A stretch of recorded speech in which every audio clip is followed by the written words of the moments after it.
Piala Dunia U17 sudah di akhir penghujung. Panpel Persebaya mencoba mengadopsi cara kinerja Panpel Piala Dunia untuk laga Persebaya. Akhir bursa transfer yang indah. Apabila Persebaya benar-benar mendatangkan pemain grade A, bonek sedang menunggu hal itu. Akhirnya Cak Ovan kembali pulang. Ternyata inilah alasan dibalik Cak Ovan memakai nomor punggung 27 tersebut.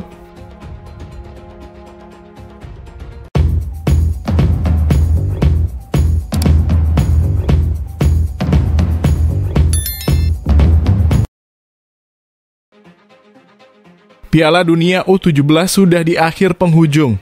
Panpel Persebaya mencoba mengadopsi cara kinerja Panpel Piala Dunia untuk laga Persebaya. Pergelaran Piala Dunia U17 ternyata berdampak positif bagi insan sepak bola di Jawa Timur, salah satunya adalah Persebaya Surabaya.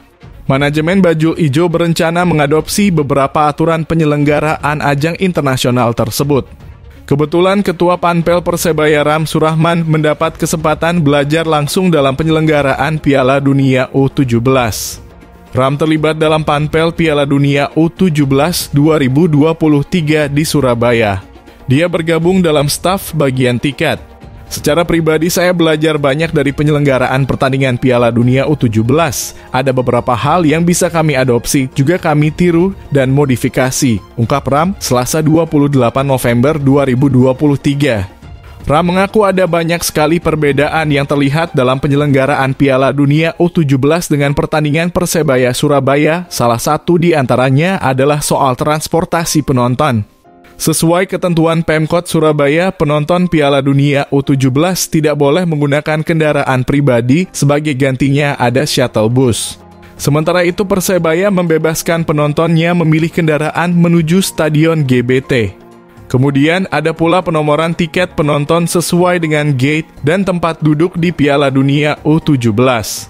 Hal itu belum pernah coba diterapkan Persebaya saat menggelar pertandingan di GBT. Ram mengaku ada banyak sekali perbedaan yang terlihat dalam penyelenggaraan Piala Dunia U17 dengan pertandingan Persebaya Surabaya, salah satu di antaranya adalah soal transportasi penonton.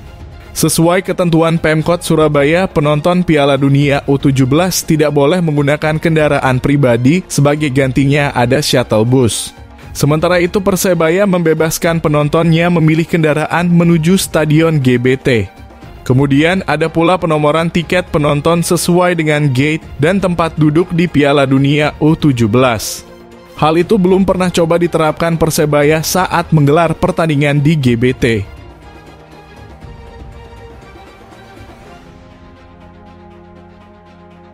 Akhir bursa transfer yang indah. Apabila Persebaya benar-benar mendatangkan pemain grade A, bonek sedang menunggu hal itu. Persebaya Surabaya masih mencoba jurus terakhir untuk mendapatkan pemain lokal dengan tipikal grade A.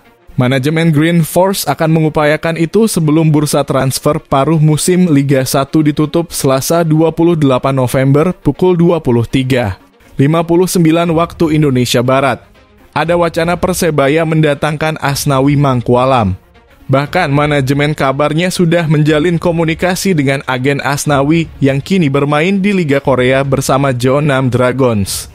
Sayang Asnawi sepertinya belum mau bermain di kompetisi tanah air. Begitu pula dengan Pratama Arhan yang kini main di Jepang. Manajemen Persebaya sudah menghubungi agen Pratama, tapi pemain fullback kiri timnas Indonesia itu sepertinya masih dipertahankan Tokyo Verdy. Lalu, bagaimana ceritanya Persebaya mendapatkan pemain lokal berkualitas? Ada wacana Green Force ingin memulangkan Rizky Ridho yang kini bermain bersama Persija Jakarta. Namun upaya terakhir itu juga diyakini sulit direalisasikan karena mantan pemain Persebaya itu masih terikat kontrak bersama Macan Kemayoran. Walau sulit, masih ada kans Rizky Ridho bisa kembali ke Surabaya. Apalagi ada laporan manajemen Persija ingin meminjamkannya ke klub yang telah membesarkan namanya. Namun negosiasi sepertinya belum menemui titik temu. Apalagi bursa transfer pemain paruh musim ini tinggal menyisakan hitungan jam. Belum diketahui langkah Persebaya setelah ini. Jika gagal merealisasikan langkah tersebut, caretaker Uston Nawawi sejatinya tinggal memaksimalkan pemain yang ada. Apalagi Persebaya sudah mendapatkan beberapa pemain baru. Sebut saja trio pemain asal Brasil, Jan Victor, Paulo Henrique, dan Robson Duarte. Ketiganya menggantikan peran Paulo Victor, Ze Valente, dan So Yamamoto yang telah dilepas. Selain itu, Persebaya juga telah mendapatkan pemain lokal seperti Roy Ivansyah, Chandra Waskito, Alvan Swaib, dan Michael Tata. Kehadiran mereka diharapkan makin meningkatkan kinerja Persebaya apabila gagal mendapatkan Rizky Ridho.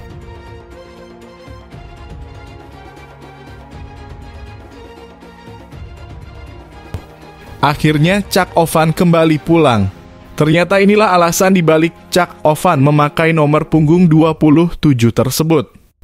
Octavianus Fernando memilih nomor punggung 27 untuk mengarungi sisa kompetisi Liga 1 musim ini bersama Persebaya Surabaya.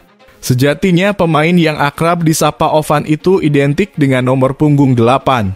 Namun saat ini sudah digunakan oleh penggawa Persebaya Surabaya lainnya, Andre Octaviansyah.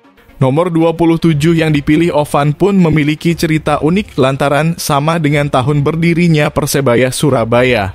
Selain itu, nomor 27 tersebut juga sama seperti yang dikenakan adiknya Marcelino Ferdinand di klub Belgia, KMS Kadeinze. Octavianus Fernando mengaku bahwa sebelum menjatuhkan pilihan pada nomor 27, ia sempat berkomunikasi dengan sang adik. Dia pun mengungkap pemilihan nomor punggung 27 itu sebagai bentuk saling dukung antara dirinya dengan Marcelino Ferdinand. Kemarin sempat ngobrol sama Lino Marcelino Ferdinand, tidak salahnya memakai nomor itu, kita saling support, saya mendukung dia, dia mendukung saya. Sama-sama kita bikin perubahan secara kondisivitas dan kekeluargaan, ungkapnya dikutip Jawa Pos. Dari laman resmi Persebaya, Selasa 28 November. Meski demikian, Ovan tak mau berlarut dalam pemilihan nomor punggung terbarunya di Persebaya itu. Baginya yang terpenting ke depannya adalah pembuktian di lapangan bersama Persebaya Surabaya. Akan tetapi bukan soal nomor ya, semua tetap pembuktian bagaimana di lapangan, terangnya. Seperti diketahui, Ovan memang sudah lama membela tim kebanggaan masyarakat Surabaya tersebut. Karir Ovan di Persebaya dimulai sejak musim 2017 saat Green Force masih berlaga di Liga 2.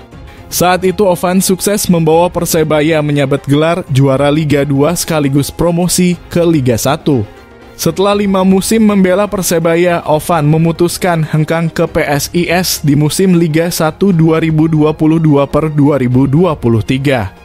Dia hengkang karena kurang mendapat menit bermain di bawah kepemimpinan Aji Santoso, pelatih Persebaya saat itu. Di awal musim ini, Ovan kemudian hengkang ke salah satu tim Liga 1, Malut United.